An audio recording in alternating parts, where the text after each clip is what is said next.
Hello students, welcome back to the new lecture of Basic Electrical Engineering and the topic is Impedance Diagram।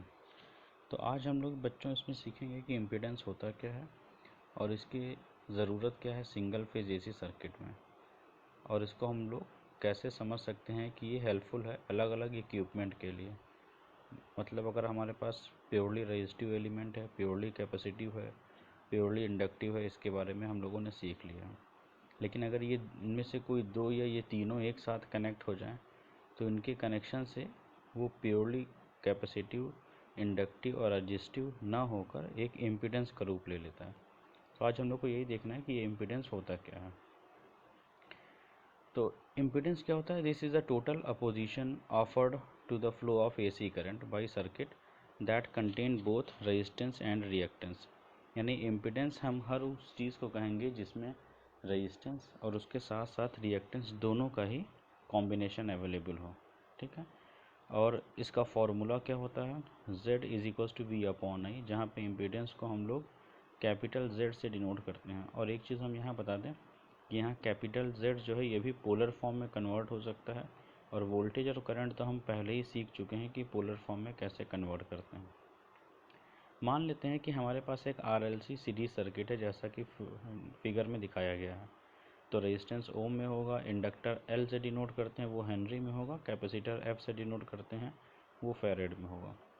तो L को जब हम Henry से ओम में convert करेंगे तो JXL का रूप ले लेगा, और C को फैरेड से जब ओम में कन्वर्ट करेंगे तो -JXC का ले लेगा। अब यहाँ पे XL के आगे J और XC के आगे -J कैसे आया है ये हम लोग अगली स्लाइड में क्लियर कर लेंगे। ये कॉम्प्लेक्स नंबर के फॉर्मूले से आता है जो कि आपको अभी क्लियर हो जाएगा। तो जब RLC तीनों हमारे पास कनेक्टेड हैं तो इसका इम्पीडेंस कुछ इस प्रकार लिखा जाता है, capital Z is equals to R plus J XL minus XC। Right, ये एक फंडामेंटल फार्मूला है जो कि हमें याद रखना है। राइट, ये याद रखिएगा कि एक फंडामेंटल फार्मूला है।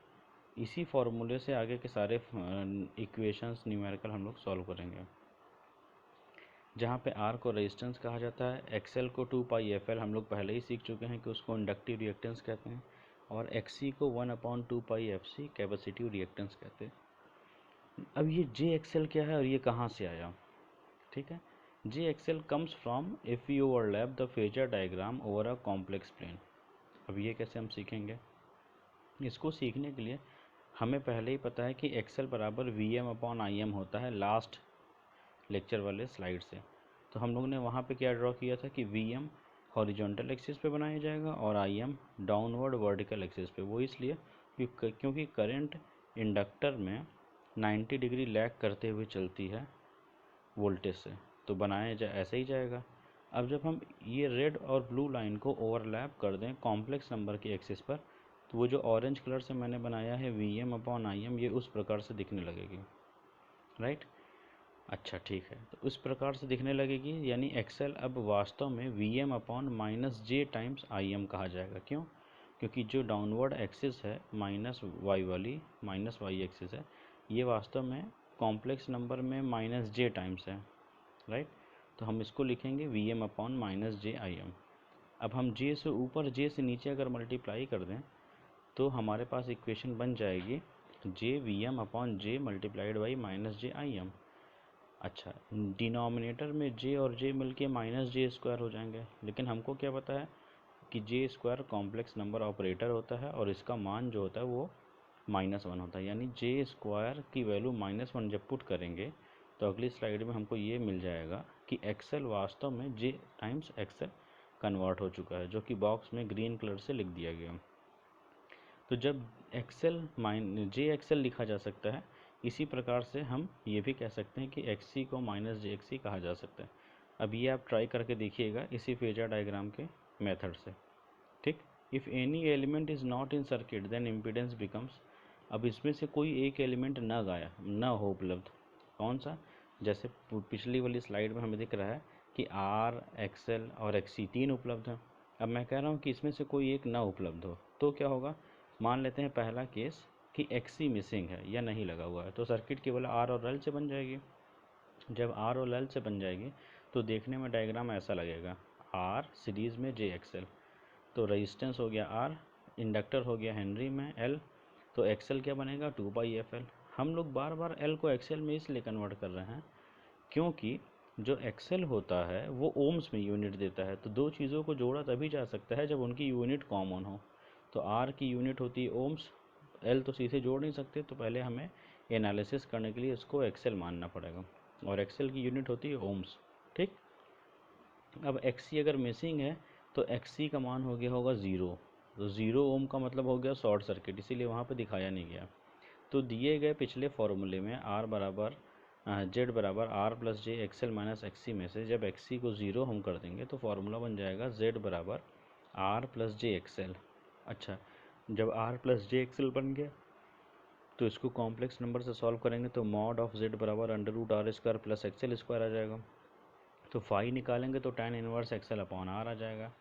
तो जब हमारे पास इम्पीडेंस का ये फार्मूला आ गया तो पाइथागोरस ट्रायंगल जब यूज़ करेंगे तो हॉरिजॉन्टल एक्सिस रेजिस्टेंस की हो जाएगी, वर्टिकल एक्सिस जे एक्सएल के नाम से जानी जाएगी, और कैपिटल जेड हमारे पास हाइपोटेन्यूस आ जाएगा। फिर हम इसका tan phi, sine phi, cos phi ये तीनों ही इस ट्रायंगल की मदद से ट्रिग्नोमेट्री लगा के निकाल सकते हैं। इसको रिएक्टेंस ट्रायंगल कहा जाता है।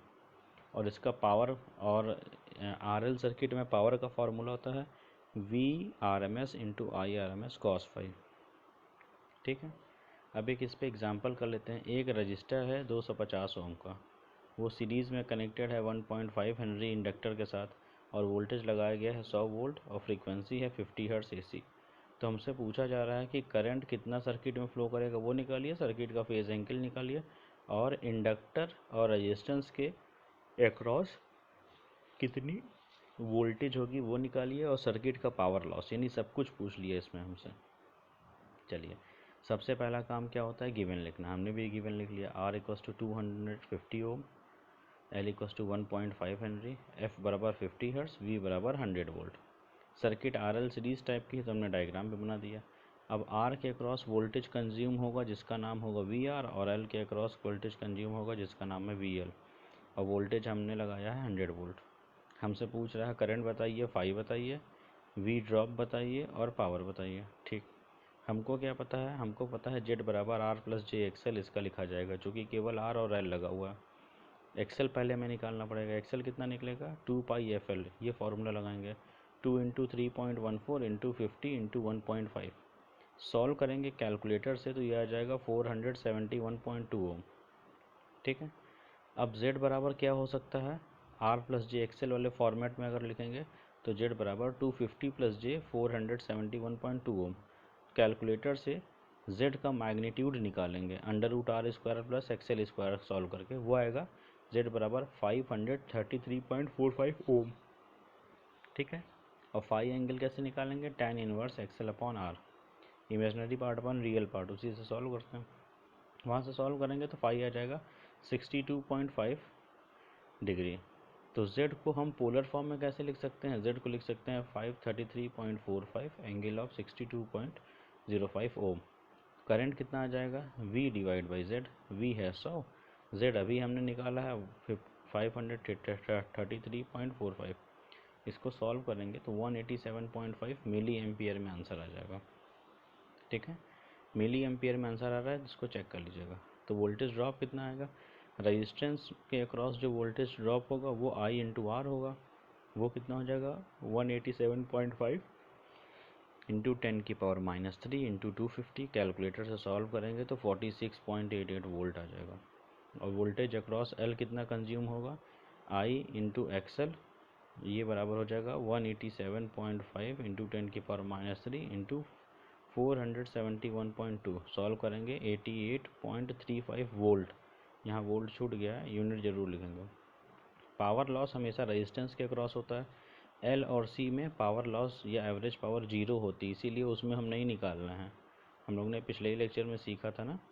तो पावर लॉस कितना होगा, आई स्क्वायर आर बराबर 187.5 इंटू 10⁻³ का होल स्क्वायर इंटू 250। इसको सॉल्व करेंगे तो एल के अक्रॉस पावर आ जाएगी 8.789 वॉट्स। इसी तरीके से आरसी सर्किट हमने एक एज्यूम कर लिया। अब आरसी सर्किट में एल मिसिंग है, तभी तो आर और सी बचा। तो एल मिसिंग हो गया तो आर माइनस जे एक्सएल, यही सीरीज़ में लगा रहा। तो पहला काम है हमारे पास कि सी को एक्सी में कन्वर्ट करके वो निकाल लें, फिर इसको जेड निकाल लें। जेड वाले फार्मूले को अगर हम देखें तो जेड बराबर आर माइनस जे एक्सी है। इसका मैग्नीट्यूड कितना आएगा, under root R square plus XC का स्क्वायर। हम लोग पहले ही कॉम्प्लेक्स नंबर में सीख चुके हैं, ठीक है, कैसे सॉल्व करते हैं। 5 बराबर आ जाएगा tan inverse minus XC upon R. ध्यान से देखेंगे माइनस एक्सी अपॉन आर है क्योंकि सी के आगे माइनस लगा हुआ, इसीलिए ये ट्रायंगल हमने पलट के नीचे की ओर बनाया है। क्यों? क्योंकि एक्सी के आगे जो जे है वो निगेटिव वाला है ना, तो निगेटिव एक्सिस तो नीचे की ओर बनेगी रिएक्टेंस ट्रायंगल में, इसीलिए हमने ट्रायंगल पलट के नीचे बनाया है। तो tan फाई इसका आ जाएगा माइनस एक्सी अपॉन आर, ठीक है। तो फाई का मान यहाँ से निकल आएगा। फिर पाइथागोरस वाली ट्रायंगल को हम यूज़ करेंगे, तो जेड आर एक्सी सब कुछ पिछले वाले ट्रायंगल से ही मिलाते चले जाएंगे, कॉस फाई निकलेगा आर अपॉन जेड, और पावर इसका आ जाएगा V R M S I R M S cos phi. ये चीज़ ध्यान रखेंगे, जब इम्पिडेंस लगा रहेगा तो पावर जो होती है वो केवल V R M S I R M S cos phi आएगी। ये आर पे भी लागू होता है, ठीक है। अब इससे मिलता जुलता एक न्यूमेरिकल हम लोग कर लें। एक 22 nano farad 22 nano farad capacitor 3.9 kilo ohm resistor के साथ सीरीज़ में कनेक्टेड है 40 वोल्ट के सप्लाई के साथ, और फ्रीक्वेंसी है 1 किलो हर्ट्ज़। तो हमसे पूछा गया सर्किट की करंट, सर्किट का फेज एंगल और पावर बताइए। बहुत आसान है। सी दिया गया है 22 इंटू 10 की पावर -9, आर दिया गया है 3.9 इंटू 10 की पावर 3, वी 40 वोल्ट है, एफ है 100 हर्ट्ज़, एच जेड होना चाहिए, वहाँ छूट गया है, ठीक है। तो फाइंड करना है एक्स सी आई पी और फाई, ठीक है। एक्स सी बराबर 1/2 पाई एफ सी होता है। सॉल्व करेंगे ब्रैकेट लगा के कैलकुलेटर से, तो एक्स सी का मान आ जाएगा 7.234 ओम्स। मैग्नीट्यूड इसका निकालेंगे तो अंडर रूट पूरी वैल्यू को सॉल्व करेंगे, और जेड का मान आ जाएगा 8.218 किलो ओम, राइट। तो आई का मान कितना आएगा, बॉक्स में लिखा हुआ वी अपॉन जेड बराबर 40 डिवाइड बाई 8.218 इंटू 10 की पावर 3। सॉल्व करेंगे 4.87 मिली एम्पियर आंसर आ जाएगा। फाई का मान कैसे निकालेंगे, tan inverse minus XC upon R, तो ये आ जाएगा tan inverse minus 7.234 divide by 3.9 into 10 की पावर 3। सॉल्व करेंगे -61.67 डिग्री आंसर आ जाएगा, ठीक है। सब कुछ कैलकुलेटर से हमने निकाला, आप भी चेक कर लीजिएगा।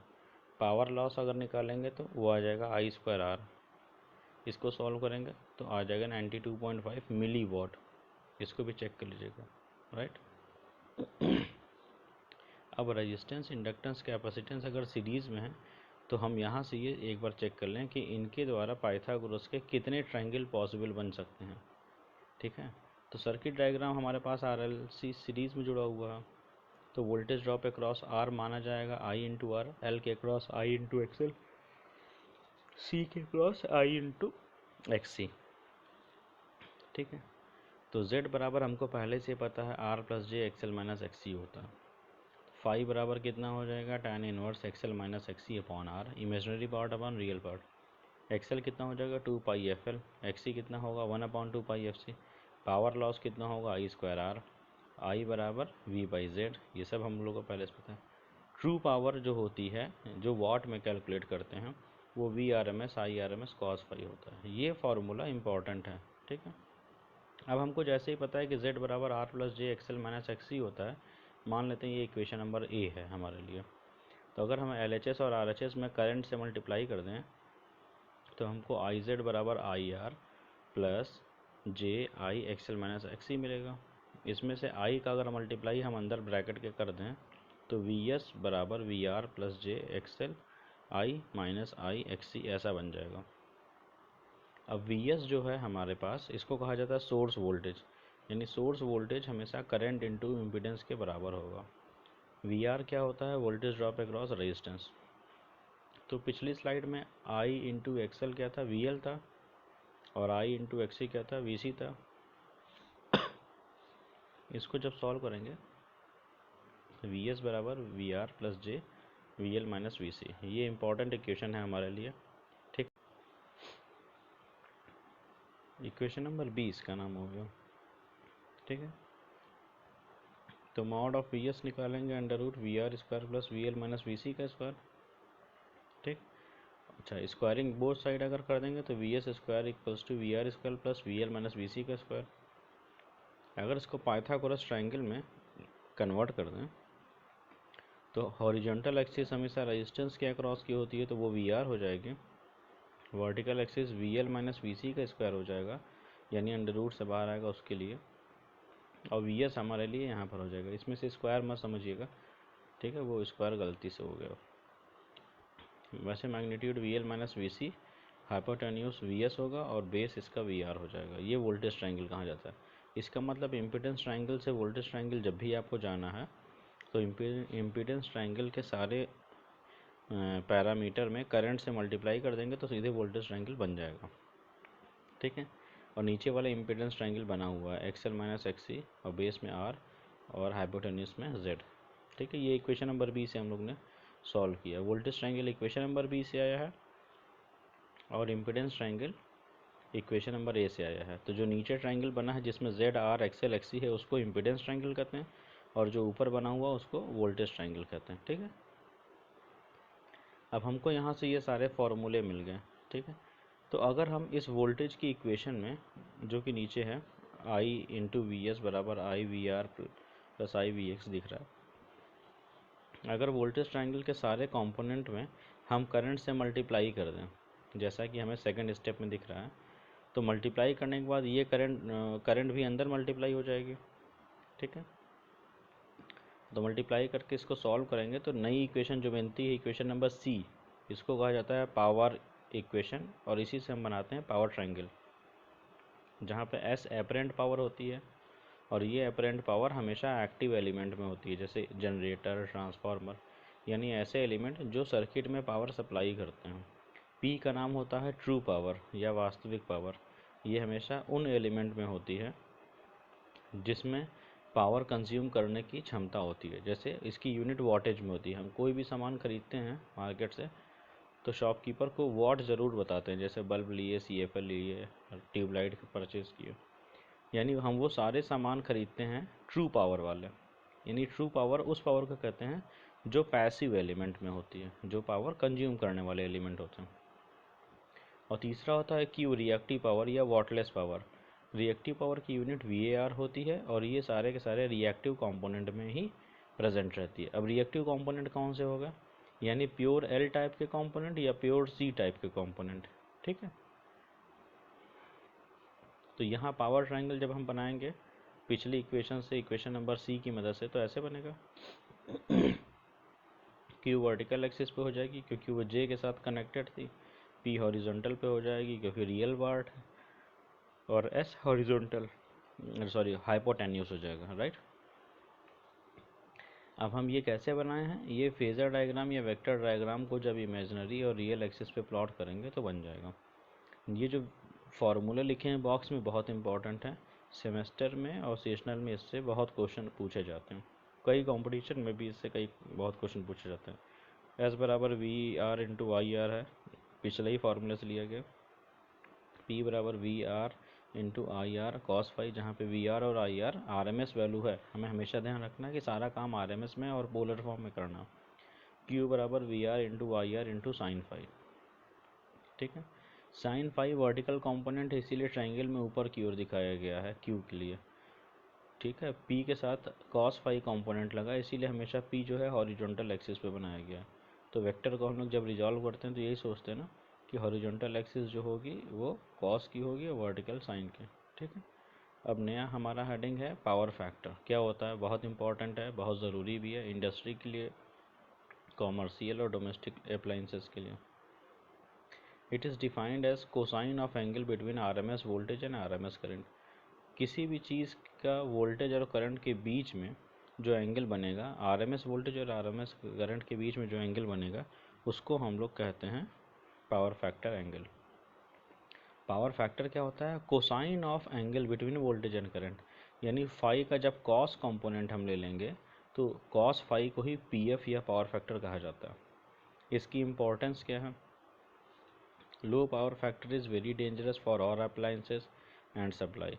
If power factor is low तो हीट लॉस इज़ मोर, और ओवर हीटिंग की वजह से सामान हमारा ख़राब हो जाएगा। पावर फैक्टर की रेंज क्या होती है, ये वाइवा में बहुत पूछा जाता है। पावर फैक्टर की रेंज होती है 0 से लेके 1 के बीच में, यानी 1 जिस सामान का होगा पावर फैक्टर बहुत अच्छा होगा और 0 जो होगा बहुत ही पुअर होगा। पावर फैक्टर का मतलब पावर का कितना हिस्सा हम उपयोग कर पा रहे हैं, फैक्टर का यही मतलब हुआ ना, उसका कितना हिस्सा। तो अगर 1 हो गया तो 100%, 0 हो गया तो 0%, यानी जितना ज़्यादा पावर फैक्टर होगा हम उतना अच्छा पावर का उपयोग कर रहे हैं, सीधा सीधा इसका ये मतलब है। If power factor of any circuit is unity that is cos phi बराबर 1, तो फाई बराबर कितना आएगा 0 डिग्री। 0 डिग्री होने का मतलब कि वोल्टेज और करंट के बीच का एंगल 0 डिग्री है, और वोल्टेज और करंट के बीच का एंगल 0 डिग्री किस सामान में होता है, केवल प्योरली रेजिस्टिव सामान में होता है। ठीक है, इसका मतलब ये हो गया कि प्योरली रेजिस्टिव एलिमेंट जितने होते हैं उनका पावर फैक्टर 1 होता है, या ये भी कह सकते हैं प्योरली रेजिस्टिव जितने एलिमेंट होते हैं उनका फेज एंगल जो होता है वो 0 डिग्री होता है। या ये भी कह सकते हैं कि अगर किसी सामान का न्यूमेरिकल में दिया गया है कि the element has power factor angle 0 या पावर फैक्टर इज़ यूनिटी, इसका साफ मतलब है कि वहाँ पे जो इक्विपमेंट या एलिमेंट कनेक्ट किया गया है लोड की जगह वो बेसिकली एक रेजिस्टिव टाइप का एलिमेंट है। ठीक है, अगर पावर फैक्टर 0 हो गया यानी कॉस 90 पर ही 0 होता है, तो फाई 90 डिग्री किस में होता है, प्योर एल और प्योर सी में। ठीक है, तो यहाँ तक हम लोगों ने सीख लिया है कि पावर फैक्टर क्या होता है, पावर ट्रायंगल क्या होता है, इम्पीडेंस ट्रायंगल क्या होता है, वोल्टेज ट्रायंगल क्या होता है। अब अगली स्लाइड में हम लोग देखेंगे कि रेजोनेंस क्या होता है। ठीक है, थैंक यू सो मच।